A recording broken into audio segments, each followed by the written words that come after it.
Good morning, students. Last lecture I have discussed the concept of phase space.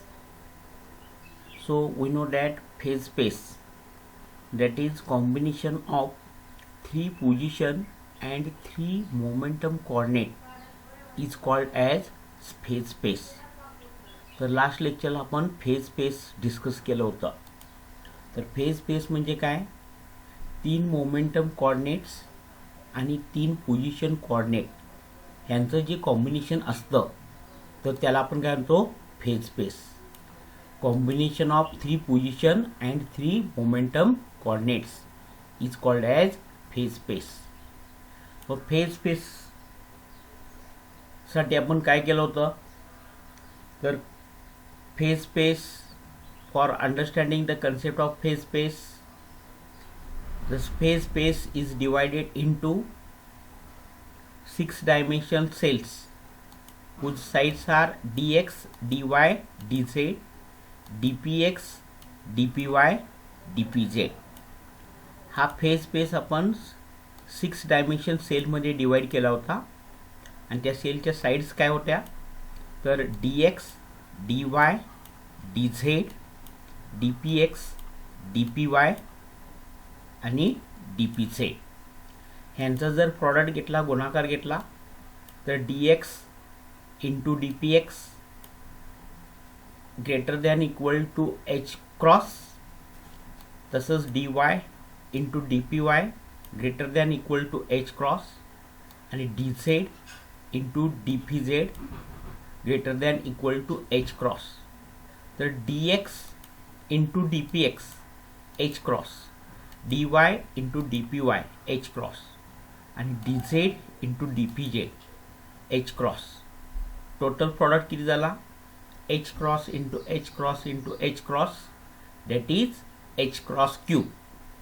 म्हणजेच आपल्याला volume of the sale मिळालं.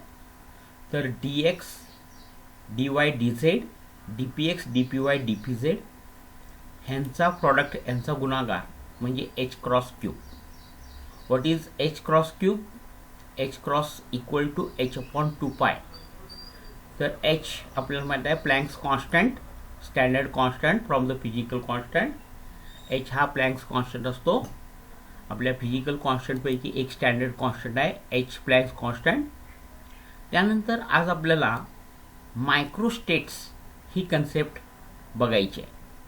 तर micro म्हणजे काय, सूक्ष्म. तर मायक्रोस्टेट्स म्हणजे अतिशय सूक्ष्म लेवलला आपल्याला विचार करायचा आहे.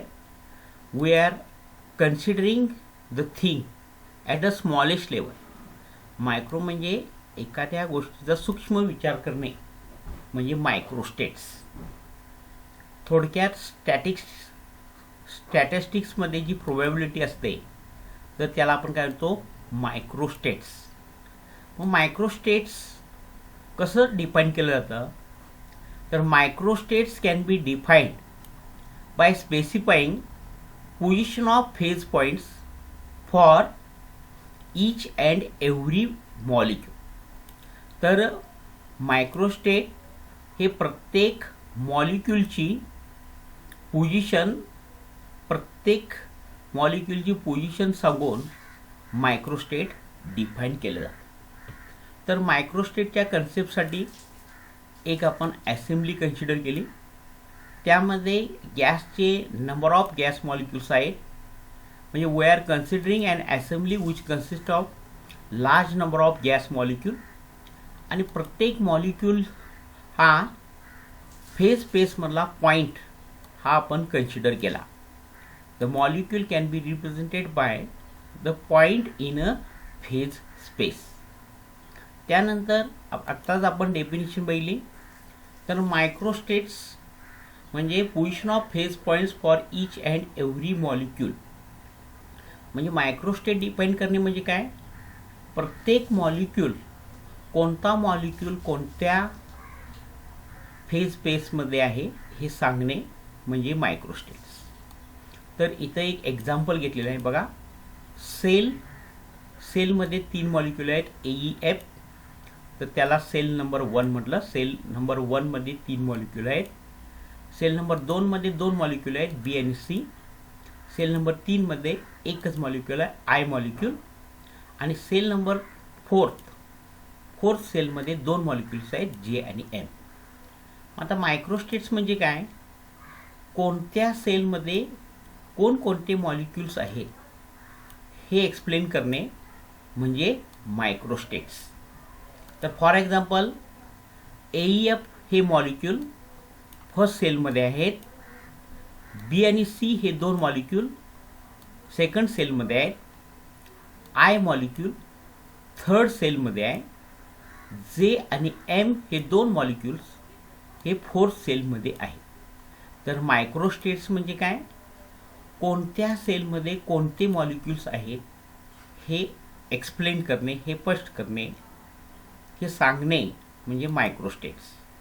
तर फॉर एक्झाम्पल सेल नंबर 1 मध्ये एफ हे मॉलिक्यूल्स आहेत, सेल नंबर 2 मध्ये बी आणि सी मॉलिक्यूल्स आहेत, सेल नंबर थर्ड सेलमध्ये आय मॉलिक्यूल आहे, आणि फोर्थ सेलमध्ये जे आणि एम मॉलिक्यूल आहे. त्यानंतर मॅक्रोस्टेट्स. मॅक्रो म्हणजेच काय, मॅक्रो मीन्स बिग. तर मॅक्रोस्टेट्स हे कसं डिफाईन केलं जातं, तर by stating number of molecules in each cells. म्हणजे कोणत्या सेलमध्ये एकूण किती मॉलिक्यूल्स आहेत हे सांगणे म्हणजे मॅक्रोस्टेट्स. तर ह्या एक्झाम्पलमध्ये पहिल्या सेलमध्ये 3 मॉलिक्यूल्स आहेत, हे झालं मॅक्रोस्टेट्स. सेकंड सेलमध्ये 2 मॉलिक्यूल्स आहेत, हे झालं मॅक्रोस्टेट्स. थर्ड सेलमध्ये एकच मॉलिक्यूल आहे, आणि फोर्थ सेलमध्ये परत 2 मॉलिक्यूल्स आहेत. तर 3 मॉलिक्यूल्स, 2 मॉलिक्यूल्स, ओनली 1 मॉलिक्यूल, परत 2 मॉलिक्यूल्स. तर ह्यांना आपण काय म्हणतो, मॅक्रोस्टेट्स. तर मॅक्रोस्टेट्स म्हणजेच काय, प्रत्येक सेलमध्ये नंबर ऑफ मॉलिक्यूलची संख्या सांगणे म्हणजे मॅक्रोस्टेट्स. तर पहिल्या सेलमध्ये 3 मॉलिक्यूल्स आहेत, सेकंड सेलमध्ये 2 मॉलिक्यूल्स आहेत, थर्ड सेलमध्ये फक्त एकच मॉलिक्यूल आहे, आणि फोर्थ सेलमध्ये 2 मॉलिक्यूल्स आहेत. तर ह्यांना आपण काय म्हणतो, मॅक्रोस्टेट्स. त्यानंतर नेक्स्ट आपण एक्सप्लेन केलं, if we interchange any 2 molecules in a different cell. जर आपण 2 वेगवेगळ्या सेलमधले मॉलिक्यूल्स काय केले, इंटरचेंज केले. If we interchange any 2 molecules in a different cell, then we have different microstates but same macrostates.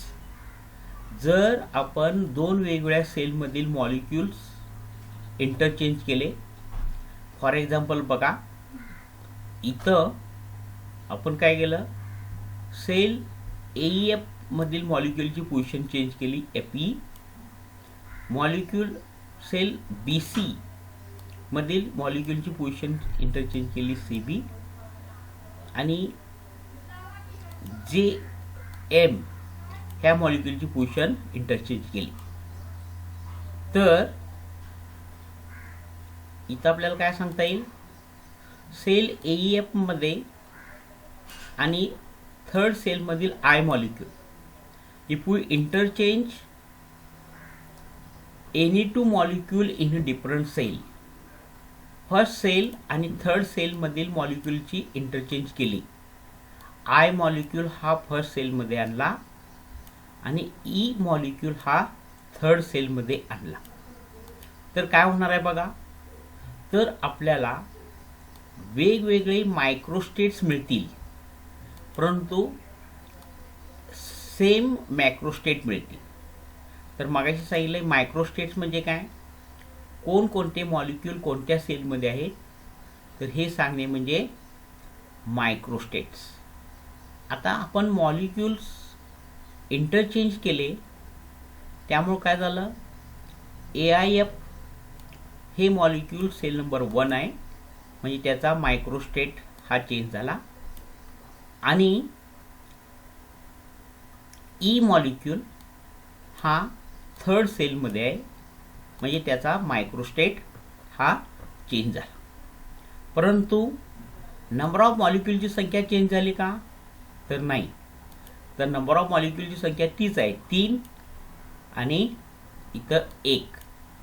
जरी आपण दोन वेगवेगळ्या सेलमधील मॉलिक्यूल्स इंटरचेंज केले तरी आपल्याला नंबर ऑफ मॉलिक्यूलची संख्या सेम मिळते. ह्याचा अर्थ काय? तर if we interchange any two molecules in a different cell, दोन वेगवेगळ्या सेलमधील मॉलिक्यूलची आपण अदलाबदल केली तर आपल्याला वेगवेगळे मायक्रोस्टेट्स मिळतात, डिफरंट मायक्रोस्टेट्स मिळतात, परंतु सेम मॅक्रोस्टेट्स मिळतात, म्हणजे सेम मॅक्रोस्टेट मिळतात. त्यानंतर आपल्याला परत सांगता येईल, if we interchange any two molecules in the same cell then we have same microstates as well as same macrostates. जर आपण एकाच सेलमधील दोन मॉलिक्यूल्स आपण इंटरचेंज केले, इथं बघा सेल AEF मध्ये मॉलिक्यूल होते AEF, त्यांची इंटरचेंज केली AFE.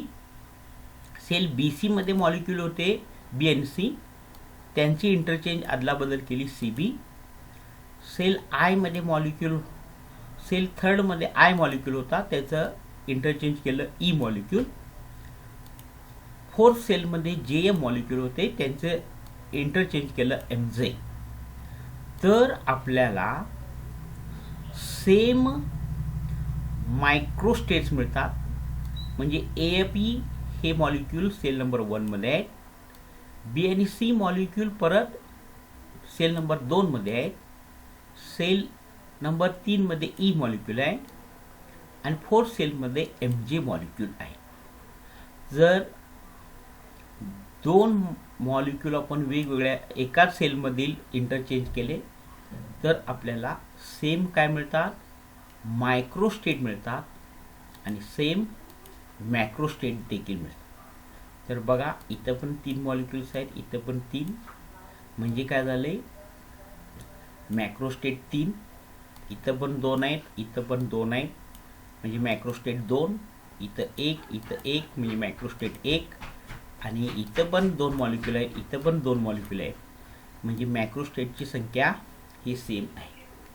तर आपल्याला कन्क्लुजन काय सांगता येईल? जर आपण एकाच सेलमधील दोन वेगवेगळे मॉलिक्यूल्स इंटरचेंज केले तर आपल्याला सेम मायक्रोस्टेट्स त्याचबरोबर सेम मॅक्रोस्टेट्स मिळतात. So let us stop here.